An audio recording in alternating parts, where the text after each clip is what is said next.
அனைவருக்கும் வணக்கம். மேசராசிக்காரர்களுக்கு உங்களை தேடி நல்ல செய்தி வரும் நேரம் என்று சொல்லக்கூடிய வகையில் ஏப்ரல் 20ஆம் தேதி முதல் 27ஆம் தேதி வரை எந்தெந்த நிகழ்வுகள் அமைந்துள்ளன, அதிலும் குறிப்பாக நவ கிரகநிலைகளின் அமைப்பில் ஏற்படும் மாறுதல் என்பது உறுதியாகவே நீங்கள் எதிர்பார்ப்பதை விட சிறப்பான வாய்ப்புகளை ஏற்படுத்தி கொடுப்பதோடு நல்ல செய்தி உங்களை தேடி வரும் என்று சொல்லக்கூடிய வகையில் எந்தெந்த நிகழ்வுகள் அமைய போகின்றன. அதே சமயம் சாதகமற்ற சூழலையும் எந்தெந்த கிரகநிலைகள் மேசராசிக்காரர்களுக்கு உருவாக்குகிறது. சாதகமற்ற சூழலை உருவாக்கினாலும் உங்களை தேடி நல்ல செய்தி வரும் என்று சொல்லக்கூடிய வகையில் இந்த வாரத்தில் கிரகநிலைகளின் அமைப்பில் ஏற்படும் அதிரடியான மாறுதல் 20ஆம் தேதியிலிருந்து 27ஆம் தேதி வரை ஆராய்ந்து பார்க்கும் போது சுக்கிரன் ஆட்சி பலம் பெறுகிறார். ராசியின் உச்ச அதிபதியான சூரியன் ஜென்மத்தில் உச்சபலம் பெற்றிருக்கிறார். இப்படி கிரகநிலைகள் சிறப்பான வாய்ப்புகளை இந்த 7.5 சனியின் ஆரம்ப காலகட்டத்தில் விரய சனியின் ஆதிக்கம் இருக்கக்கூடிய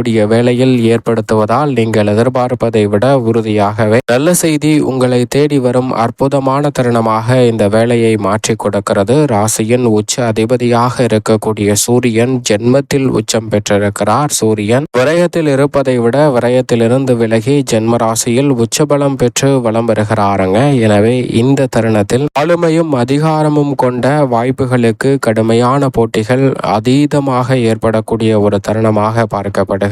நீங்கள் எதிர்பார்ப்பதை விட அரசியல் மற்றும் கலைத்துறை சார்ந்த பணிகளில் மிகப்பெரிய அளவிலான அதிரடியான மாறுதலை சந்திக்கக்கூடிய வாய்ப்பும் நல்ல முன்னேற்ற வாய்ப்புகளை பெறக்கூடிய நல்ல சந்தர்ப்பமும் இந்த தருணத்தில் உண்டு. அதோடு மட்டுமல்லாது இந்த தருணத்தில் யாராலும் நினைக்க முடியாத அளவிற்கு அதிரடியான வாய்ப்புகளை பெறக்கூடிய நல்ல சந்தர்ப்பம் உங்களை தேடி வருகிறது. வீண் விரயங்களில் இருந்து சூரியன் உச்சபலம் பெற்றிருப்பதால் சிறப்பான மாற்றத்தை ஏற்படுத்தி கொடுக்க போகிறார். அதோடு மட்டுமல்லாது 20ஆம் தேதி முதல் சூரியன் முழுமையாக இந்த வாரத்தில் உச்சம் பெற்று வலம் வரக்கூடிய வேளையில் சுக்கிரன் தனஸ்தானத்தில் ஆட்சி பலம் பெறுகிறார். எந்த ஒரு கிரகமாக இருந்தாலும் ஜென்மராசியில் சஞ்சரிப்பதை விட ஜென்மராசியை விட்டு விலகுவது சிறப்பான ஒரு அமைப்பாக பார்க்கப்படுகிறது. சூரியன் ஜென்மத்தில் இருப்பதால் உடல் உஷ்ண சம்பந்தப்பட்ட பிரச்சனைகளில் அதிக கவனத்துடனும் உடல்நலம் சார்ந்த விஷயங்களில் அதிக கவனத்துடனும் இருப்பது நல்லது. ஆனால் மிக வலுவாக சுக்கிரன் ஜென்மத்தை விட்டு விலகி தனஸ்தானமாகிய 2ஆம் இடத்தில் 2 மற்றும் 7ஆம் இடத்தின் அதிபதியாக இருக்கக்கூடிய சுக்கிரன் இந்த வாரத்தின் துவக்கத்திலிருந்தே ஆட்சி பலம் பெற்று வலம் வருகிறார். இயற்கை சுபகிரகமாக இருக்கக்கூடிய சுக்கிரன் சுபத்துவ பாதையில் 2, 5, 7, 9 மற்றும் 11 ஆகிய இடங்களில் வலம் வரும்போது அற்புதமான வாய்ப்புகளை ஏற்படுத்தி கொடுப்பார். எனவே ஜென்மத்தை விட்டு விலகக்கூடிய வேளையில் ஆட்சி பலம் பெறுவதும் தனஸ்தானம் ஆகிய 2இல் அமர்வதும் உறுதியாகவே நல்ல நேரம் என்று சொல்லக்கூடிய வகையிலும் உங்களை தேடி நல்ல செய்தி குடும்ப ரீதியாக கிடைப்பதற்கான முதன்மையான அதிர்ஷ்ட யோகத்தை ஏற்படுத்தி கொடுக்கிறாருங்க சுக்கிரன். எனவே இந்த தருணத்தை சரியாக பயன்படுத்திக் கொள்ளுங்கள். குறிப்பாக குடும்பத்தில் எடுத்த காரியம் அனைத்திலும் வெற்றி கிடைக்கும். திருமணம் உள்ளிட்ட பல்வேறு வகையான மங்களகரமான காரியங்கள் மேசராசிக்காரர்களுக்கு இந்த தருணத்தில் உறுதி செய்யப்படுவதற்கான அற்புதமான யோகம் உண்டு. உங்களை தேடி தனஸ்தானத்தில் ஆட்சி பலம் பெற்றிருக்கும் சுக்கிரனின் அமைப்பால் பொருளாதார நிலை உயரக்கூடிய நல்ல வாய்ப்பை ஏற்படுத்தி கொடுக்கிறார். கொடுக்கல் வாங்கலில் ஏற்பட்ட சிக்கல்கள் சீராகும். நினைப்பதை விட பல காரியங்களை விரைவாகவும் துரிதமாகவும் செய்து முடிக்கக்கூடிய நல்ல சந்தர்ப்பம் நிச்சயமாக உங்களை தேடி வருகிறது. எந்த காரணத்தையும் அலட்சியமாக எடுத்துக்கொள்ளாமல் அதில் இருக்கக்கூடிய சில விஷயங்களை ஆராய்ந்து பார்க்கும் போது அதனால் அதிரடியான மாற்றத்தை சந்திக்கும் தருணமாக இந்த வேலை அமைய போகிறது. கொடுத்த வாக்கை உறுதியாகவே காப்பாற்றக்கூடிய நல்ல சந்தர்ப்பம் இந்த வேளையில் மேசராசிக்காரர்களாகிய உங்களை தேடி வருகிறது. நீண்ட நாள் தடைபட்டிருந்த சுபகாரியம் இந்த தருணத்தில் உறுதியாகவே கைகூடும். நினைத்ததை நினைத்தவாறே செய்து முடிக்கக்கூடிய சிறப்பான வாய்ப்புகள் இந்த தருணத்தில் உறுதியாகவே உண்டு. அது மட்டுமல்லாது சுக்கிரன் ஆட்சி பலம் பெற்றிருக்கக்கூடிய இந்த வேளையில் சிறப்பான பல விழாக்களை மேற்கொள்ளக்கூடிய நல்ல சந்தர்ப்பம் உண்டு. ஆன்மீகம் சார்ந்த பணிகளில் சற்று கூடுதல் பலம் பெறும் தருணமாக இந்த வாரம் அமையக்கூடிய முதன்மையான சந்தர்ப்பம் மேசராசிக்காரர்களுக்கு நிச்சயமாக உண்டு. வித்யாகாரகரான புதனும் 23ஆம் தேதி முதல் நீச்ச நிவர்த்தி பெறுகிறார். ஜென்மராசிக்குள் புதன் நுழைவது சாதகமற்ற அமைப்பு என்று பார்த்தாலும் விரயத்திலிருந்து விலகுவது சற்று கூடுதலான சிறப்பான மாற்றத்தை ஏற்படுத்தி கொடுக்கிறது. கொடுக்கிறது. 3 மற்றும்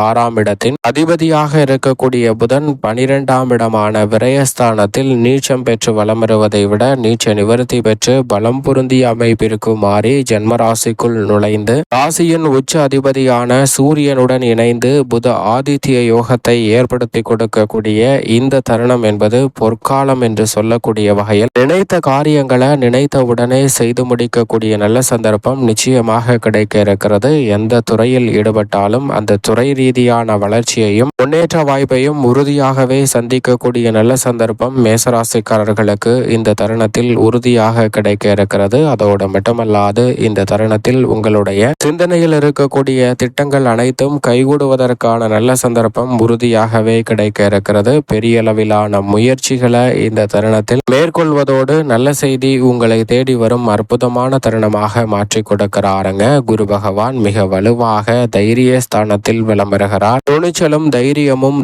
இந்த தருணத்தில் அதிகரிக்கும். இந்த வாரம் முழுவதுமே பல காரியங்களை துணிச்சலுடனும் தைரியத்துடனும் தனியாக நின்று செய்து முடிக்கக்கூடிய நல்ல சந்தர்ப்பம் நிச்சயமாக உண்டு. ஆனால் அதே வேளையில் மிகவும் சாதகமற்ற அமைப்பு என்று பார்க்கப்படுவது ராசியின் அதிபதியான செவ்வாய் விரயத்தில் இருக்கிறார். அவருடன் இணைந்து சனியும் இருக்கிறாருங்க. பொதுவாக விரய சனியும் சாதகமற்ற அமைப்பு தான். அதே போன்று விரய செவ்வாயும் சாதகமற்ற அமைப்பாக தான் பார்க்கப்படுகிறது. ராசியின் அதிபதியும் ராசியின் நீச்ச அதிபதியான சனி பகவானும் இணைந்து சஞ்சரிக்கும் இந்த தருணம் என்பது சில குழப்பங்களை ஏற்படுத்துவதற்கான வாய்ப்பை உருவாக்குகிறது. பெரிய அளவில் வீண் விரய செலவுகளை சந்திக்கக்கூடிய சந்தர்ப்பம் உண்டு. எனவே விரய செலவுகள் இருக்கக்கூடிய இந்த வேளையில் நீங்களே அந்த விரய செலவுகளை சில நல்ல செலவுகளாக மாற்றக்கூடிய முயற்சியில் ஈடுபடும் போது அவை பெரிய அளவில் விரயத்தை ஏற்படுத்தாமல் சிறப்பான மாற்றத்தை நிச்சயமாக உங்களுக்கு அனுகூலமாக மாற்றி கொடுக்கும். ஆனால் ஒரு வகையான இனம் புரியாத கவலை ஒன்று மனதில் இருப்பதற்கான சந்தர்ப்பம் உண்டு. எனவே சற்று விழிப்புணர்வுடன் இருந்தால் அந்த கவலையை நீக்கி சிறப்பாக செயல்படக்கூடிய நல்ல சந்தர்ப்பம் உறுதியாகவே உங்களை தேடி வருவதற்கான நல்ல வாய்ப்பு நிச்சயமாக மேசராசிக்காரர்களுக்கு உண்டு என்பதில் சந்தேகமே இல்லை. அதோடு மட்டுமல்லாது இந்த வேளையில் நினைப்பதை விட மேசராசிக்காரர்களுக்கு மிகவும் வலுவாக நிழல் கிரகமான ராகு கேது விளம்பருகின்றன. லாபஸ்தானத்தில் ராகு இருக்கிறார். அதே போன்று பூர்வ புண்ணிய ஸ்தானத்தில் கேது இருக்கிறாருங்க. நிழல் கிரகம் உறுதியாகவே இந்த வாரத்தில் நீங்கள் நினைப்பதை விட சிறப்பான முன்னேற்றத்தை ஏற்படுத்தி கொடுக்கும் அமைப்பில் விளம்பருகின்றன. எனவே தானாகவே சில எதிர்பார்ப்புகள் பூர்த்தியாகக்கூடிய சந்தர்ப்பம் உண்டு. அதே போன்று இந்த தருணத்தில் சந்திரன் உச்சபலமும் ஆட்சி பலமும் பெற்ற அமைப்பில் வாரத்தின் துவக்கத்தில் இருந்தே வலம் வர போகிறார். சந்திரன் வளர்பிறை சந்திரனாக வலம் வருவதால் வளர்ச்சி நிறைந்த வாய்ப்புகளும் சிறப்பாக உங்களை தேடி வரும். அதே வேளையில் இந்த வாரத்தில் அச்சய திருதி வருவதால் நிச்சயமாக இந்த வாரத்தில் தங்களால் இயன்ற தான தர்மங்களை செய்யுங்கள். வெள்ளை நிற பொருட்களை மற்றவர்களுக்கு தானம் கொடுப்பதால் மிக பெரிய அளவிலான வளர்ச்சி உங்களை தேடி வரும். மஞ்சள் நிறம் கொண்ட தங்கம் போன்ற பொருட்களை வாங்கி வைப்பதால் செல்வம் உயர்வதற்கான சந்தர்ப்பமும் உண்டு. எனவே இந்த தருணத்தை சரியாக பயன்படுத்திக் கொள்ளுங்கள். மேலும் சாதகமாக மாற்றிக்கொள்ள நிச்சயமாக இந்த வாரத்தில் தங்களால் இயன்ற இறை பணிகளை மேற்கொள்ளுங்கள். மிக சிறப்பான வளர்ச்சி நிச்சயம் உங்களை தேடி வரும்.